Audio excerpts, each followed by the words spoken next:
Dear class 9th student, उम्मीद है आप खैरियत से होंगे। क्लास 9 पीटीपी की new book chapter number 13 last जो चैप्टर है प्रोबेबिलिटी का, उसको हमने स्टार्ट किया हुआ है। तो आज की वीडियो में एक्सरसाइज 13.1 के तमाम क्वेश्चन को सॉल्व किया जाएगा और हर क्वेश्चन का जो टाइम कोड है नीचे डिस्क्रिप्शन में मौजूद है। आप अपनी मर्जी के क्वेश्चन के टाइम कोड के ऊपर क्लिक करके जो भी क्वेश्चन समझना चाह रहे हैं तो उसको आप समझ सकते हैं। इसके अलावा एक्सरसाइज 13.1 को समझने के लिए इसके अंदर जो बेसिक कॉन्सेप्ट जितने भी है और जितनी भी एग्जांपल्स हैं सारी की सारी जो है अलहदा से मैंने एक वीडियो में आपको समझाई हुई हैं। वो वीडियो भी जो है वो डिस्क्रिप्शन में मौजूद है, उसको लाजमी देखिएगा। उसको देखने का फ़ायदा ये होगा कि आपको ये वाले सारे के सारे जो कॉन्सेप्ट है ज़्यादा अच्छे तरीके से समझ आएंगे, तो वो ज़रूर देख लीजिएगा। बाकी इसके अलावा प्रोबेबिलिटी का जो कॉन्सेप्ट है इससे पहले भी आप जो है वो समझ के आ रहे हैं पिछली क्लासेस में भी। तो क्वेश्चन नंबर जो हमारे पास 1 है उसकी जानब मूव करते हैं। क्वेश्चन नंबर 1 में हमें वो कह रहा है कि Arshad roll dice with the side labelled LMNOPU, what is the probability that the dice land on a consonant. Arshad के पास रोल है यानी लूडो का दाना है। लूडो के दाना के ऊपर नॉर्मली जो है वो 1 2 3 4 5 6 होता है, लेकिन ये वाला जो लूडो का दाना है उसके ऊपर ये अल्फाबेट्स लिखे हुए हैं। तो इन अल्फाबेट्स को लिखने के बाद what is the probability of the dice that land on consonant, तो अब ये बताना है कि जो कॉन्सोनेंट है उनकी आने की प्रोबेबिलिटी क्या होगी। अब आप जानते हैं कि जो इंग्लिश के अल्फाबेट्स हैं उसमें वावल भी हैं और कॉन्सोनेंट भी हैं। वावल है AEIOU, तो AIOU वावल है और बाकी जो है कॉन्सोनेंट है। तो AIOU को छोड़ के बाकी जितने भी हैं, ठीक है, इसमें वो देखें ना कॉन्सोनेंट आने की जो प्रोबेबिलिटी क्या है।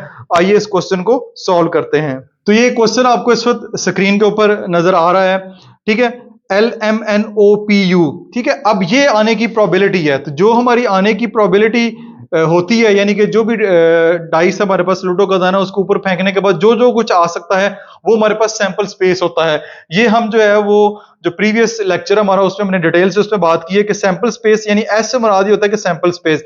सैंपल स्पेस क्या है? एल भी आ सकता है, एम भी आ सकता है, एन भी आ सकता है, ओ भी आ सकता है, पी भी आ सकता है और यू भी आ सकता है। ये एन एस कहलाएगा, ठीक है। ये एस से मुराद सैंपल स्पेस, एन एस से मुराद है number of sample space, N से मुराद नंबर ऑफ सैंपल स्पेस। हमारे पास कितने हैं? 6, 1 2 3 4 5 6, हमारे पास 6 सैंपल स्पेस है। Let A be the event of dice land on a consonant, तो हमारा जो इवेंट है वो हम चाह रहे हैं कि वो जो कॉन्सोनेंट है उसकी आने की प्रोबेबिलिटी क्या है। तो उस इवेंट का नाम हमने जो है वो ए रख दिया है। Let A be the event of the dice land on consonant. A जो है कॉन्सोनेंट, कॉन्सोनेंट कौन कौन से हैं? आपने AEIOU, ठीक है, ओ को छोड़ दें और आप यू को छोड़ दें, इन दोनों को आप छोड़ दें। ये हमारे आंसर में नहीं होने चाहिए, ओ और यू आंसर में नहीं होगा। बाकी एल एम एन और पी जो है ये हमारे कॉन्सोनेंट है, तो यहां पे लिख दिया LMNP। ये आपको नजर भी आ रहा होगा स्क्रीन के ऊपर। ये हमारा फेवरेबल आउटकम है, यानी ये हम आउटकम जो है वो चाह रहे हैं, ठीक है। इसके नंबर, ये नंबर ऑफ इवेंट का नाम ए है, जहां पे जो भी इवेंट का नाम होगा वो आएगा। तो नंबर ऑफ फेवरेबल आउटकम हमारे पास क्या आ जाएगी? 4 आ जाएगी। 1 2 3 4, ये नंबर ऑफ फेवरेबल आउटकम, ठीक है। और ये नंबर ऑफ सैंपल स्पेस। अब प्रोबेबिलिटी का फार्मूला लगाएंगे जो कि हमने पढ़ा है। प्रोबेबिलिटी का फार्मूला होता है प्रोबेबिलिटी ऑफ इवेंट ए, ठीक है। प्रोबेबिलिटी ऑफ ए से मुराद है प्रोबेबिलिटी ऑफ इवेंट ए होगा number of favourable outcome divide by number of sample space.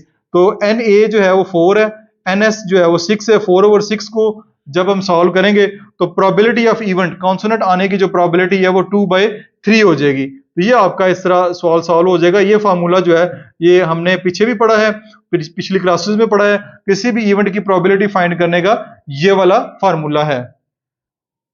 अब हम जी क्वेश्चन नंबर 2 की जानब चलते हैं। क्वेश्चन नंबर 2 में कह रहा है Shazia throws a pair of fair dice, what will be the probability of getting. Shazia throws a pair of dice, pair of dice से मुराद है अब लूडो के दाने जो दो हैं, दो दानों को ऊपर इकट्ठा फेंका है।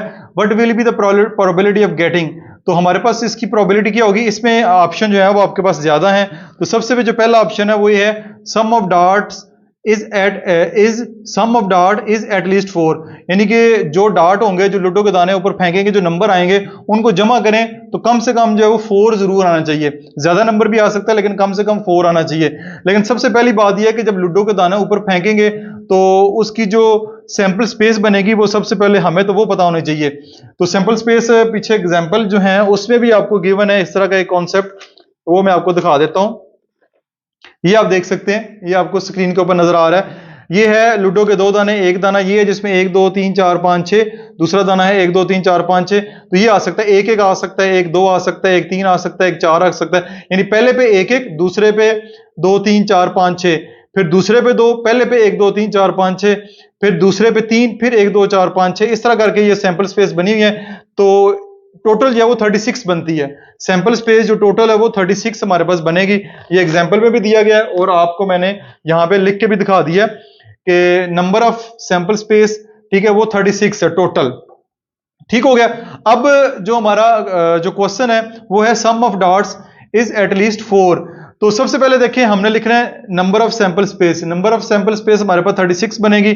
Sum of dot is at least 4। तो ये हमारे पास कितने बनेंगे, ठीक है, ये हमने बताने हैं कि सम ऑफ डॉट इज एटलीस्ट 4। तो इसमें हमारे पास जो है 33 बन रहे हैं। टोटल जो नंबर ऑफ फेवरेबल आउटकम बन रही हैं वो हमारी 33 बन रही है। टोटल 36 है, जिसमें 1 और 1 2, ये नहीं आएगा, 2 और 1 3, ये नहीं आएगा, 2 और 1 3, ये नहीं आएगा। ये जो 3 है ना, ये 3 नहीं आएंगे इसमें, ठीक है, क्योंकि इनकी जो जमा करने के बाद इनका जो आंसर आता है वो 4 से कम आता है। बाकी जितने भी हैं, बाकी जितने भी 33 हैं, इनका आंसर 4 या 4 से ज्यादा आता है। तो ये सारी की सारी जो है नंबर ऑफ फेवरेबल आउटकम बनती है, जिसको मैंने यहाँ पे लिखा नहीं है क्योंकि ये सारे दोबारा लिखना जो है वो काफी मुश्किल है। तो मैंने टोटल इनका नंबर लिख दिया। ये 3 छोड़ के बाकी जो हमारी फेवरेबल आउटकम बनती है वो 33 बनती है। सैंपल स्पेस भी आ गया, फेवरेबल आउटकम भी आ गया। तो प्रोबेबिलिटी ऑफ इवेंट बनेगा, ये हमारे पास आ जाएगा number of favourable outcome divide by number of sample space is equal to 33 divide by 36। तो 11 3s are 36, 12 3s are 36। तो 11 over 12 इसकी पॉसिबिलिटी जो है वो प्रोबेबिलिटी बनेगी। तो ये आपका पार्ट 1 मुकम्मल हो जाएगा इस तरह। फिर इसके बाद पार्ट नंबर 2 है product of both dot is between 5 to 10। अब जो दोनों डॉट हैं उनके जो नंबर आएंगे उनकी जो प्रोडक्ट है 5 to 10 होनी चाहिए। अब 5 to 10 से मुराद है 5 बिटवीन 5 to 10। 5 और 10 इसमें शामिल नहीं है। इस क्वेश्चन के मुताबिक जो है, स्टेटमेंट के मुताबिक 5 और 10 इसमें शामिल नहीं है, यानी 6 से लेके 6 7 8 होनी चाहिए। बी प्रोडक्ट कम्स एट 6 7 8, यानी उसकी प्रोडक्ट जो है वो 6 7 8 आनी चाहिए। जैसे ये देखें 6 1s are 6, 2 3s are 6, 4 2s are 8, 3 2s are 6, 3 3s are 9, 4 2s are 8, 6 1s are 6। तो ये वो नंबर है 1 2 3 4 5 6 7। ये वो 7 नंबर है, 7 पेयर हैं जिनको मल्टीप्लाई करें तो हमारे पास जो आंसर है वो 6 7 8 9 आता है। लेकिन बुक के ऊपर जो आंसर उसने दिया है उस आंसर में उसने 5 और 10 को भी शामिल किया है। तो इफ 5 and 10 आल्सो इंक्लूडेड, अगर इनको भी शामिल करें तो 1 5 2 5 5 1 5 2 ये भी जो है वो शामिल करने पड़ते हैं, क्योंकि अगर बुक वाला आंसर लेकर आना चाह रहे हैं तो बुक वाले आंसर में फिर आपको इनको भी शामिल करना पड़ेगा। अगर इस स्टेटमेंट के मुताबिक आंसर लाना चाह रहे हैं तो यही इसकी नंबर ऑफ फेवरेबल आउटकम 1 2 3 4 5 6 7 बनेगी। अगर इनको भी शामिल करते हैं 8 9 10 11, तो नंबर ऑफ फेवरेबल आउटकम जो है वो आपकी 11 हो जाएगी। तो इस इवेंट की जो प्रोबेबिलिटी बनेगी, हम जो है बुक का आंसर लेकर आना चाह रहे हैं तो नंबर ऑफ फेवरेबल आउटकम हम ये वाले करते हैं, तो वो आपके पास फार्मूला आएगा probability of event B number of favourable outcome divide by number of sample space 11 over 36 आपके पास आ जाएगा। और ये किसी भी और टेबल पे जो है इनको काटा नहीं जा सकता। तो इस इवेंट की जो प्रोबेबिलिटी है वो आपके पास यही बनेगी। इसके बाद पार्ट नंबर जो है इसका 3 है the difference between both the dot is equal to 4। अब जो दोनों डॉट है उनके ऊपर जो नंबर आ रहे हैं उनको माइनस करें तो हमारे पास जो आंसर है वो 4 आना चाहिए। ठीक है, तो सैंपल स्पेस हमारी यही है। तो ये आ जाएगा 5 में से 1 माइनस करेंगे 4, 6 में से 2 माइनस करेंगे तो आपके पास 4 आ जाएगा। 5 में से 1 माइनस करेंगे 4, 6 में से 2 माइनस करेंगे तो 4। तो ये हमारे पास वो पेयर बनते हैं 1 2 3 4। ये 4 पेयर बनते हैं जिसमें अगर माइनस करें तो हमारा जो आंसर है वो 4 आता है। तो इस इवेंट का नाम मैंने सी रखा है। आप कोई भी नाम रख सकते हैं, जो भी नाम रखेंगे वही फिर रखेगा। तो क्योंकि हम एक तरतीब से चल रहे हैं A B C D इस तरह करके, तो ये हमारा जो फेवरेबल आउटकम है जो वो है सी। 1 2 3 4 ये टोटल 4 बनते हैं। इसकी प्रोबेबिलिटी निकालनी है तो वही आएगा। इसमें NS जो है, NS number of sample space जो है वो 36 ही हमारे पास रहेगा। तो इसका आंसर आएगा नंबर ऑफ फेवरेबल आउटकम 4, ठीक है, नंबर ऑफ सैंपल स्पेस हमारे पास क्या आ जाएगा 36। इसका जो आंसर निकालेंगे 4 1s are 4, 4 9s are 36, तो 1 over 9 इस इवेंट की जो है वो प्रोबेबिलिटी आ जाएगी। नेक्स्ट फिर हमारे पास जो क्वेश्चन होगा उसमें वो कह रहा है number at least 5 on the first dice, यानी कि फर्स्ट जो डाइस है उसके ऊपर कम से कम 5 है, 5 के बाद 6 भी आ सकता है। And the number at least 4 on the second dice, और जो सेकंड डाइस है उस पर कम से कम 4 आए, 4 से ज्यादा भी आ सकता है। तो इस इवेंट का नाम डी रखा है। तो ये है हमारे पास पहले पे 5 4, फिर 5 5 5 6, फिर 6 4 6 5 6 6। पहले पे 5 और 6 हो, पहले पे 5 और 6 हो पहले नंबर पे, दूसरे पे 4 5 6 हो। ठीक है, तो 4 भी है, 5 भी है, 6 भी है, 4 भी है, 5 भी है, 6 भी है। और ये जो है सारे के सारे मैं यहां से देख के लिख रहा हूं। ठीक है, यहां से देख के लिख रहा हूं। तो ये आपके पास 1 2 3 4 5 6, तो नंबर ऑफ फेवरेबल आउटकम जो है हमारे पास 6 बन रहे हैं। सैंपल स्पेस जो है एनएस जो है वो हमारे पास अगेन जो है वो 36 ही है। तो इस इवेंट की जो प्रोबेबिलिटी बनेगी, प्रोबेबिलिटी ऑफ दिस इवेंट 6/36, तो ये आ जाएगी 6 1 6 6 6 36, 1/6 आ जाएगी इस इवेंट की प्रोबेबिलिटी। तो ये 1/6 आपके पास आंसर आएगा। नेक्स्ट क्वेश्चन की जानब मूव करते हैं। क्वेश्चन नंबर 3 है हमारे पास, one alphabet is selected at random from the word mathematics, find the probability of getting. अब मैथमेटिक्स आपको एक वर्ड लिखा हुआ नजर आ रहा है, इसमें एक लेटर जो है, एक अल्फाबेट आपने पिक करना है। तो find the probability of getting A vowel. सबसे पहला पार्ट है कि वावल हमारे पास आने के चांसेस क्या है। वावल आप जानते हैं ए ई आई ओ यू, यानी इसकी आने की प्रोबेबिलिटी कितनी है। तो वावल हमारे पास कितनी है, ए ई आई। ठीक है, ए ई आई और ए दो दफा है। ठीक है, ए दो दफा, ए ई आई। तो ये हमारे पास जो नंबर ऑफ फेवरेबल आउटकम है जो वावल में, वो हमारे पास 4 है। ठीक है, ए बेशक दो दफा है, तो इसको सेट की शक्ल में तो हम लिख नहीं सकते क्योंकि ए दो दफा वहां पे सेट पे नहीं आएगा, तो इसको वैसे गिन लें, ए दो दफा ई आई, तो 4 हमारी फेवरेबल आउटकम है। ठीक है, और एनएस कितनी है, नंबर ऑफ सैंपल स्पेस कितनी है, टोटल वर्ड कितने हैं, इसमें अल्फाबेट कितने हैं, 1 2 3 4 5 6 7 8 9 10 11। तो नंबर ऑफ सैंपल स्पेस जो है वो हमारे पास 11 है। इसमें पहली जो प्रोबेबिलिटी है वावल की, वो उसके नंबर ऑफ फेवरेबल आउटकम 4 है। तो ये हमारे पास formula probability of this event ये आएगा, number of favourable outcome divide by number of sample space. तो ये हमारे पास आ जाएगा 4/11, यानी कि वावल आने की जो प्रोबेबिलिटी है वो हमारे पास 4/11 है। फिर हम नेक्स्ट देखते हैं, तो कॉन्सोनेंट आने की प्रोबेबिलिटी कितनी है। तो इस इवेंट का नाम बी रख लेते हैं, प्रोबेबिलिटी ऑफ कॉन्सोनेंट। कॉन्सोनेंट अगर वावल 4 है, ठीक है, तो कॉन्सोनेंट हमारे पास क्या है, 7 होंगे। कॉन्सोनेंट इसमें 7 है क्योंकि टोटल 11 है, 11 में से 4 वावल है, बाकी जो 7 जो है वो कॉन्सोनेंट है। तो उसकी प्रोबेबिलिटी फाइंड करनी है।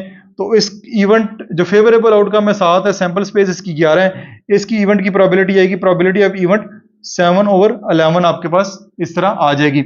फिर एन ई सिर्फ आने के चांसेस कितने हैं, ई आने की प्रोबेबिलिटी कितनी है। तो ई जो है वो हमारे पास इस में एक दफा है, तो इवेंट सी, इस इवेंट का नाम सी रख लेते हैं, वो है ई आने के चांस जो है वो कितने हैं, वो एक ही है। तो नंबर ऑफ फेवरेबल आउटकम 1 हो जाएगी, number of sample space again 11 है। तो इस इवेंट की जो प्रोबेबिलिटी है, प्रोबेबिलिटी ऑफ दिस इवेंट, ये आ जाएगी 1/11। 1/11 आपके पास इसकी इवेंट की प्रोबेबिलिटी आ जाएगी। अच्छा जी, इसके बाद जो पार्ट नंबर 4 है उसमें एन ए आने की जो प्रोबेबिलिटी है कितनी है। तो जैसा कि क्वेश्चन में आपने देखा, मैथमेटिक्स का जो अल्फाबेट है वो 2 दफा आया है, ए जो वो 2 दफा इसके अंदर है। तो इस इवेंट का नाम मैंने डी रखा है, आपके सर जो भी रखेंगे उसके मुताबिक इसको लिखेंगे। नंबर ऑफ फेवरेबल आउटकम हमारे पास, क्योंकि ए 2 दफा आया है तो 2 लिखेंगे।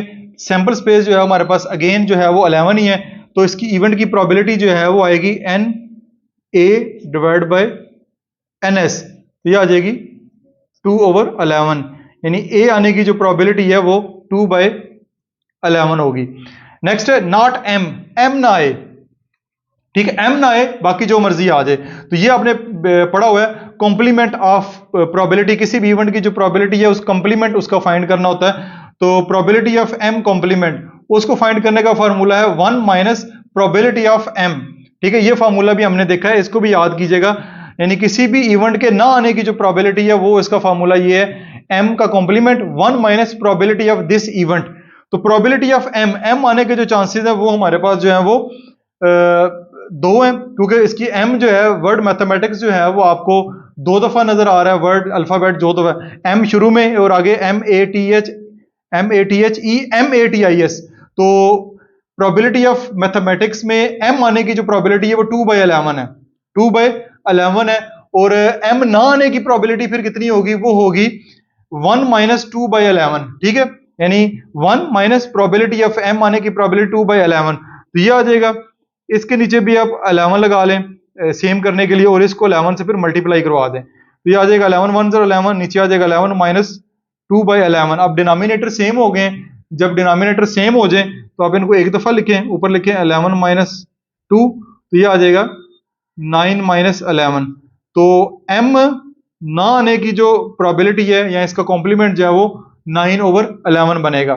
फिर आपके पास है नॉट टी ना आए, बाकी जो मर्जी आ जाए, तो प्रोबेबिलिटी ऑफ नॉट टी या complement of T is equal to 1 minus probability of T आने की जो प्रोबेबिलिटी है वो कितनी है, तो टी आने की प्रोबेबिलिटी 2/11 है, क्योंकि लेटर जो टी है ये भी दो दफा है, टी एक दफा है, फिर आखिर में TIS, तो दो दफा लेटर टी आया है, तो प्रोबेबिलिटी ऑफ टी आने की जो प्रोबेबिलिटी है 2/11 है, और टी ना आने की जो प्रोबेबिलिटी है वो क्या होगी 1 माइनस 2/11। तो ये आपने इसके नीचे भी 11 लिख लें, सेम करने के लिए इसको 11 से मल्टीप्लाई करवा दें, आ जाएगा 11/11, और नीचे आ जाएगा माइनस 2/11, तो ये आ जाएगा 11 एक दफा लिखे, डिनोमिनेटर सेम है, 11 माइनस 2, तो ये आ जाएगा 9/11। तो आपके पास टी ना आने की जो प्रोबेबिलिटी है वो भी 9/11 आ जाएगी। क्वेश्चन नंबर 4 है इसके बाद। क्वेश्चन नंबर 4 में कह रहा है असलम रोल्ड डाइस, असलम एक डाइस को अगेन ऊपर फेंका, what is the probability of getting the number 3 और 4। अब गेटिंग द नंबर यानी 3 और 4 आने की प्रोबेबिलिटी फाइंड करनी है, also find the probability of not getting the number 3 और 4, और आपने 3 और 4 ना आने की प्रोबेबिलिटी है वो भी फाइंड करनी है। 3 और 4 आने की भी प्रोबेबिलिटी और ना आने की प्रोबेबिलिटी भी फाइंड करनी है। तो जब भी लूडो के दाने की बात करेंगे तो सैंपल स्पेस इसकी आ जाएगी 1 2 3 4 5 6, ये इसकी सैंपल स्पेस आएगी। NS जो है वो हम 6 लिखेंगे। इवेंट ए का नाम रखते हैं, कम्स 3 और 4 आ जाए तो ये हमारे पास नंबर ऑफ फेवरेबल आउटकम जो है वो 2 बनेगी। ठीक है, बेशक यहाँ पे लिख भी लें number of favourable outcome 3 and 4, ये हम चाह रहे हैं ना 3 या 4 आ जाए। ठीक है, 3 और 4, तो नंबर ऑफ फेवरेबल आउटकम 2 बनेगी। NS जो है वो हमारे पास कितना है, वो 6 है। तो इस इवेंट की प्रोबेबिलिटी बनेगी, प्रोबेबिलिटी ऑफ ए यानी जो इस इवेंट का नाम रखा है 3 और 4 आने की, वो बनेगी 2/6। 2/6 इसको सॉल्व कर लेंगे तो ये 1/3 आ जाएगी। तो आपके पास 3 और 4 आने की प्रोबेबिलिटी 1/3 है। अब इसी तरह 3 और 4 ना आने की प्रोबेबिलिटी फाइंड करनी है, तो आएगा नॉट गेटिंग 3 और 4, यानी जो इवेंट है उसका कॉम्प्लीमेंट फाइंड करना है। उस इवेंट का कॉम्प्लीमेंट फाइंड करने का फॉर्मूला है 1 माइनस प्रोबेबिलिटी ऑफ वो वाला इवेंट। तो वो वाला इवेंट की जो प्रोबेबिलिटी है 1/3 हमने अभी निकाली है, 1 में से माइनस करेंगे, इधर 3 है, इसको भी 3 से मल्टीप्लाई करवा दें, इसको भी 3 से मल्टीप्लाई करवा दें, ऊपर आ जाएगा 3, नीचे आ जाएगा 3 माइनस 1/3। ये मैं बेसिकली डिनोमिनेटर सेम कर रहा हूं, आप इसका जो है वो LCM भी ले सकते हैं। तो ये आ जाएगा 3, ऊपर आ जाएगा 3 माइनस 1, ये आपके पास आ जाएगा 2/3। तो 3 और 4 ना आने की जो प्रोबेबिलिटी है वो आपके पास 2/3 होगी। अच्छा, इसके बाद नेक्स्ट क्वेश्चन नंबर 5 है, Abdul Hadi labelled card from 1 to 30 and put them in a box. Abdul Hadi के पास कुछ कार्ड हैं जिनके ऊपर कुछ नंबर लिखे गए हैं 1 से लेकर 30 तक, एंड उसने उनको बॉक्स में पुट कर दिया है। He select a card at a random, उसने कोई एक कार्ड जो है वो रैंडमली सिलेक्ट करना है। What is the probability that select card containing, तो उसकी प्रोबेबिलिटी क्या होगी, जो कार्ड वो पिक करेगा उसमें सबसे पहले है द नंबर 25, यानी कि नंबर 25 वाला कार्ड आने की प्रोबेबिलिटी क्या है। तो उसमें हमारे पास जो है NS number of sample space 30 है, क्योंकि टोटल कार्ड 30 है, तो नंबर ऑफ सैंपल स्पेस 30 होंगे। ए इवेंट नंबर 25 आने का जो इवेंट है उसको ए रख लें, तो फेवरेबल आउटकम 1 है, क्योंकि ए की नंबर है 25, तो 30 में से ए का नंबर 25 है, तो फेवरेबल आउटकम हमारे पास 1 आ जाएगी। तो उस इवेंट की प्रोबेबिलिटी क्या हो जाएगी 1/25, सिंपल सी बात है, 1/25 उस इवेंट की प्रोबेबिलिटी होगी। नंबर 2, नंबर बिटवीन 17 to 22, 17 और 22 तक जो नंबर है, बिटवीन से मुराद है 17 और 22 शामिल नहीं है, ये हमारे पास 18 19 20 21 ये 4 नंबर बनते हैं। लेकिन बुक के मुताबिक अगर आपने आंसर लेकर आना है तो आपने फिर 17 भी शामिल करना है और 22 भी शामिल करना है, तब ये 6 नंबर टोटल बनेंगे। तो नंबर ऑफ फेवरेबल आउटकम हमारे 6 बनेंगे, जो बुक के मुताबिक आंसर लाने के लिए मैंने 6 कर दिया है। NS सैंपल स्पेस अगेन आपके पास 30 है, तो इस इवेंट की प्रोबेबिलिटी होगी 6/30, तो 6 1 6 6 5 30, तो 1/5 आ जाएगी प्रोबेबिलिटी इस इवेंट की।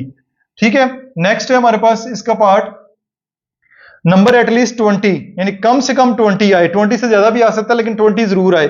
तो इसमें 20 से शुरू करें और 30 तक जाएंगे तो टोटल 11 नंबर बनेंगे, यानी कम से कम 20 है, 20 से ज्यादा भी आ सकते हैं, तो टोटल नंबर 11 बनते हैं। इस इवेंट का नाम मैंने सी रख दिया है।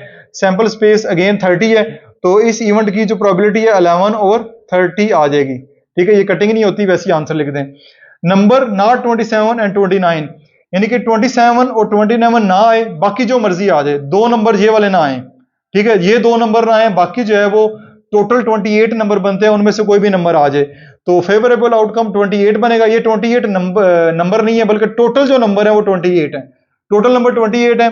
तो एनएस जो है वो हमारे पास सैंपल स्पेस 30 है। इस इवेंट की प्रोबेबिलिटी ये बनेगी, प्रोबेबिलिटी ऑफ डी ये आ जाएगा 28 ओवर 30, 2 के टेबल पे जाएगा 14 और ये आ जाएगा 15। ठीक है, तो 14 ओवर 15 आ जाएगा, फर्दर इनको सॉल्व नहीं किया जा सकता, ये इस इवेंट की प्रोबेबिलिटी बनेगी। नेक्स्ट है नंबर नॉट बिटवीन 12 टू 15, यानी 12 टू 15 के दरमियान नंबर ना हो, बाकी जो मर्जी हो। तो 13 और 14 ये दो नंबर नहीं होने चाहिए, लेकिन बुक के मुताबिक जो आप लेकर आना है तो उसको 15 भी शामिल करना पड़ेगा, 12 भी शामिल करना पड़ेगा। ये चार नंबर ना हो, 12 13 14 15, बाकी जो मर्जी नंबर हो जाए। तो नंबर ऑफ ई, यानी इस इवेंट का नाम मैंने ई रखा है, तो ये 26 है, एनएस अगेन 30 है, तो इस इवेंट की प्रोबेबिलिटी बनेगी 26 और 30। तो इसको 2 पे डिवाइड करेंगे तो ये आपके पास आ जाएगा 13, ये आपके पास आ जाएगा 15। तो इस इवेंट की जो प्रोबेबिलिटी आपके पास 13 ओवर 15 बन जाएगी। नेक्स्ट ये हमारे पास जो क्वेश्चन नंबर 6 है, the probability that Ayesha will pass the examination is 0.85, यानी कि आयशा के एग्जाम में पास होने की जो प्रोबेबिलिटी है 0.85 है। What will be the probability of getting Ayesha, what will be the probability that Ayesha will not pass the exam, और पास ना होने की प्रोबेबिलिटी फाइंड करना है। तो बहुत ही आसान है, यानी किसी भी काम के होने के 100% चांस है, उसमें पास होने के चांस 85% है, तो ना होने के ऑटोमेटिकली 15% होंगे। तो क्योंकि टोटल प्रोबेबिलिटी 1 होती है किसी भी इवेंट के होने की, तो 0.85 पास होने की है, तो ना पास होने की प्रोबेबिलिटी फाइंड करनी है। तो let A Ayesha pass the exam, यानी इवेंट का नाम जो है वो ए रख लेते हैं, प्रोबेबिलिटी ऑफ ए 0.85, और पास ना होने की यानी कि प्रोबेबिलिटी ऑफ ए कॉम्प्लीमेंट आपने फाइंड करना है। तो ए कॉम्प्लीमेंट आएगा 1 माइनस प्रोबेबिलिटी ऑफ ए, तो 1 माइनस 0.85 करेंगे तो 0.15 आ जाएगा आपके पास आयशा के पास ना होने की प्रोबेबिलिटी। तो आसान सा क्वेश्चन था, आगे चलते हैं। क्वेश्चन नंबर 7 है, Tabish tossed a fair coin and rolled a fair dice once, find the probability of the following event, यानी ताबिश ने टॉस्ड ए फेयर कॉइन, एक सिक्का फेंका ऊपर, फेयर कॉइन से मुराद है उसमें कोई दो नंबर ही नहीं गई, ऐसे सिक्का उछाला जिसमें हेड और टेल है, and rolled a fair dice, और एक लूडो का दाना फेंका जिसके ऊपर 1 2 3 4 5 6 नंबर होते हैं once, find the probability of the following event, इन इवेंट की प्रोबेबिलिटी फाइंड करनी है। सबसे पहले तो आपके पास सैंपल स्पेस होनी चाहिए कि सैंपल स्पेस इसकी क्या हो सकती है। वो हमारे पास हेड आ सकता है, साथ 1 आ सकता है, हेड आ सकता है 2 आ सकता है, हेड के साथ 3 आ सकता है, हेड के साथ 4, हेड के साथ 5 और हेड के साथ 6 आ सकता है। एक तरफ हेड आएगा, दूसरी तरफ 1 2 3 4 5 6 नंबर आएंगे। फिर हमारे पास टेल आ सकती है, साथ 1 2 3 4 5 6 नंबर आएंगे टेल के साथ। ठीक है, तो टोटल जो फेवरेबल आउटकम बन रही है, सॉरी जो टोटल सैंपल स्पेस बन रही है वो हमारे पास 12 बन रही है। तो हमारे पास जो सैंपल स्पेस है वो 12 है। अब जो इवेंट हम निकालना चाह रहे हैं वो बारी बारी देखते हैं। इवेंट पहला है जो हमारे पास tail on a coin, coin के ऊपर टेल हो and at least 4 on the dice, dice के ऊपर 4 हो, तो टेल हो तो साथ 4 को, तो T4 T5 T6 ये हमारे पास आएगा टेल कॉइन के ऊपर, और एटलीस्ट 4 नंबर हो, 4 से बड़ा भी हो सकता है, तो T4 T5 T6 आ जाएगा।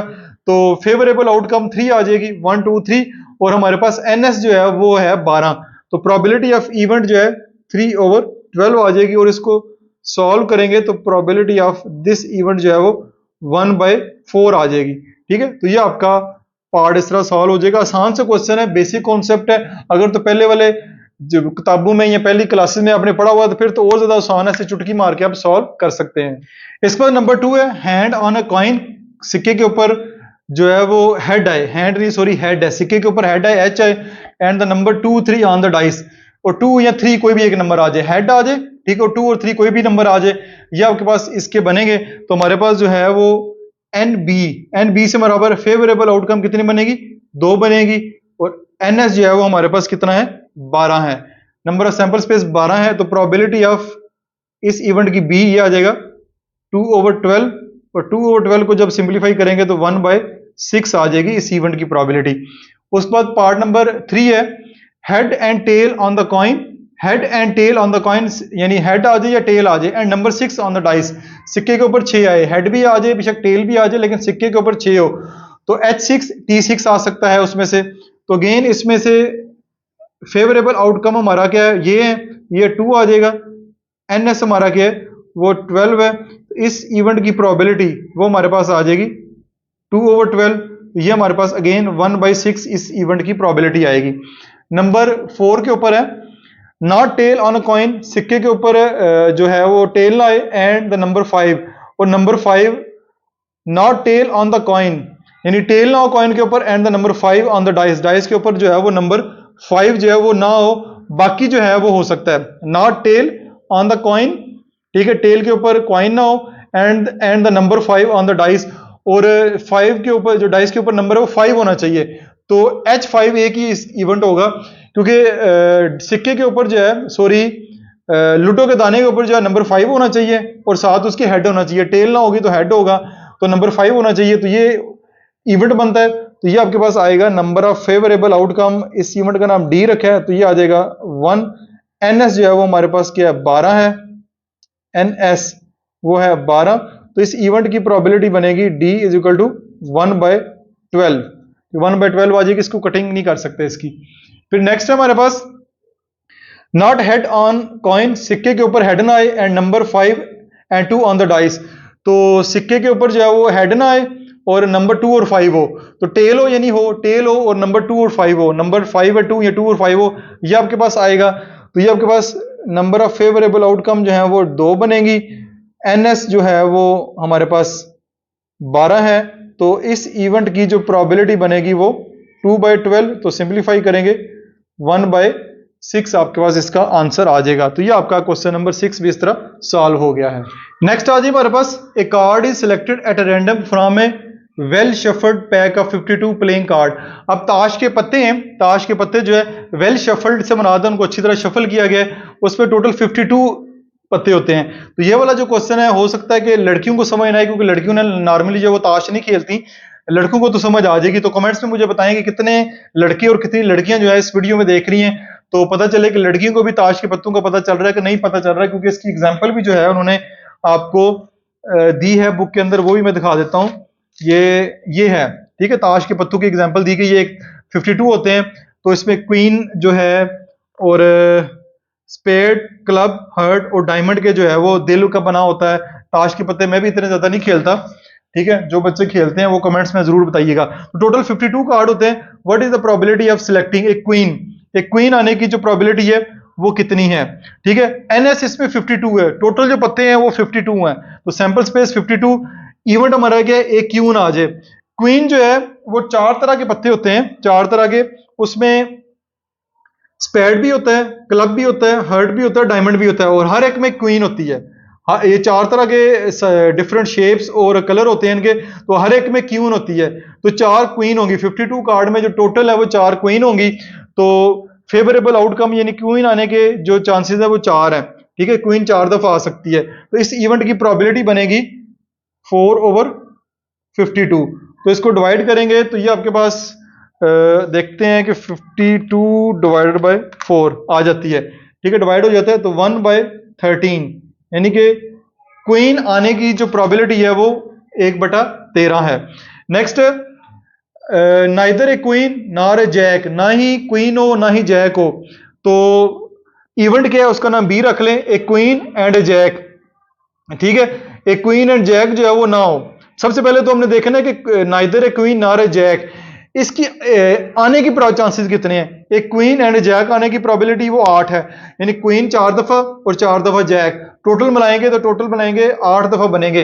तो इन दोनों के आने के चांसेस जो है वो 8 हैं, उसकी प्रोबेबिलिटी 8 है। तो उसकी प्रोबेबिलिटी फाइंड करनी है, तो सैंपल स्पेस 52 ही है, यानी NS जो है वो 52 है। तो इन दोनों के आने के चांसेस जो हैं वो, इनके आने के चांसेस जो है 8/52 प्रोबेबिलिटी है। इसको सॉल्व करेंगे 2/13 बनेगी, 2/13 इनके आने की प्रोबेबिलिटी हो जाएगी, और इनके ना आने की जो प्रोबेबिलिटी है, neither a queen nor a jack आने की प्रोबेबिलिटी, वो इवेंट फाइंड करेंगे, प्रोबेबिलिटी ऑफ B का कॉम्प्लीमेंट फाइंड करेंगे, तो 1 माइनस प्रोबेबिलिटी ऑफ इस इवेंट की प्रोबेबिलिटी होगी 1 - 2/13 होगा। तो नीचे 13 है, इसके नीचे भी 1 है, इसको मल्टीप्लाई बाय 13 कर दें, इसको भी मल्टीप्लाई बाय 13 कर दें, तो ये आ जाएगा 13 ओवर 13 माइनस 2 ओवर 13, तो ये आ जाएगा 13 ऊपर आ जाएगा 13 माइनस 2 यानी कि 11 ओवर 13 आ जाएगी। इसकी प्रोबेबिलिटी यानी कि ना ही क्वीन आए ना ही जैक आए, इसकी जो प्रोबेबिलिटी है वो 11/13 इसकी आएगी। नेक्स्ट पार्ट की जानब चलते हैं, लास्ट है, a card is chosen at random from a pack of 52 playing card. Again 52 playing card है, उसमें से एक कार्ड रैंडमली चुक करना है, पिक करना है। Find the probability of getting a jack, एक जैक आने की प्रोबेबिलिटी फाइंड करनी है। तो अगेन NS52 है, टोटल 52 कार्ड है, जैक आने के चांस, क्योंकि चारों तरह के जो डिफरेंट कार्ड होते हैं उसमें जैक एक एक होता है, तो टोटल जो जैक हैं वो 4 होंगे, तो नंबर ऑफ फेवरेबल आउटकम हमारे पास 4 होगी। तो NS52 है, तो हमारे पास प्रोबेबिलिटी ऑफ इस इवेंट की जैक आने की जो प्रोबेबिलिटी है 4 ओवर 52 होगी। तो 4 ओवर 52 से मुराद ये है आपके पास 1 ओवर 13, ठीक है, 4 का टेबल 52 टाइम पढ़ेंगे तो 1 ओवर 13 आपके पास इसका जो है वो आंसर आ जाएगा। ठीक है, अब चलते हैं नेक्स्ट है हमारे पास नो डायमंड, यानी डायमंड ना आए, बाकी जो मर्जी आ जाए। बी, इस इवेंट का नाम रखते हैं ए डायमंड कार्ड ना आए, तो टोटल जो डायमंड कार्ड है इसमें NS52 है, अगेन वो तो 52 ही है, NS13 है, यानी डायमंड कार्ड टोटल जो 52 कार्ड में जो डायमंड कार्ड होते हैं वो 13 होते हैं। तो पहले डायमंड कार्ड की प्रोबेबिलिटी फाइंड करते हैं, वो 13 ओवर 52, तो 1/4 डायमंड कार्ड की जो प्रोबेबिलिटी है 1/4 है। अब डायमंड कार्ड ना आए उसकी प्रोबेबिलिटी फाइंड करनी है, तो probability of B complement find करेंगे, 1 माइनस प्रोबेबिलिटी ऑफ बी, तो ये आ जाएगा 1 माइनस डायमंड आने के चांसेस 1/4 है, तो ये 1/4 इधर लिख देंगे, इधर 4 है, इधर 1 लिख के 4 से मल्टीप्लाई करवा दें, इधर भी 4 से करवा दें, ये आ जाएगा 4 ओवर 4, ये आ जाएगा 1/4। तो इसको सॉल्व करेंगे, 4 माइनस 1 3/4, तो डायमंड ना आने की जो प्रोबेबिलिटी है वो 3/4 बनेगी। तो इसी के साथ ही आपकी ये जो एक्सरसाइज है वो मुकम्मल हो गई है। सारे के सारे क्वेश्चन मैंने सॉल्व किए हैं। किसी किस्म का क्वेश्चन हो तो कमेंट सेक्शन में पोस्ट करें। इसके अलावा किसी भी और बुक, केमिस्ट्री, बायोफिजिक्स के या कंप्यूटर के लेक्चर चाह रहे हैं आप, तो आप लाजमी कमेंट्स कीजिएगा। जिस टॉपिक के, जिस सब्जेक्ट के कमेंट्स ज़्यादा आएंगे उसकी वीडियो में जो है वो ज़्यादा आगे मैक्सिमम अपलोड करूंगा। और कोई क्वेश्चन हो वो भी पूछ लीजिएगा। अपना बहुत सारा ख्याल रखिएगा। दिस इज मासूम Mubashshir signing out. Dear student, उम्मीद है आपने पहले की तरह इस वीडियो को भी भरपूर एंजॉय किया होगा। किसी किस्म का क्वेश्चन हो कमेंट सेक्शन में पोस्ट करें। ना सिर्फ मैं आपके क्वेश्चन रीड करता हूं बल्कि उनको रिस्पॉन्स भी करता हूं। वीडियो को लाइक और शेयर जरूर कीजिएगा। अपना बहुत सारा ख्याल रखिएगा। दिस इज मासूम मुबश्शिर साइनिंग ऑफ।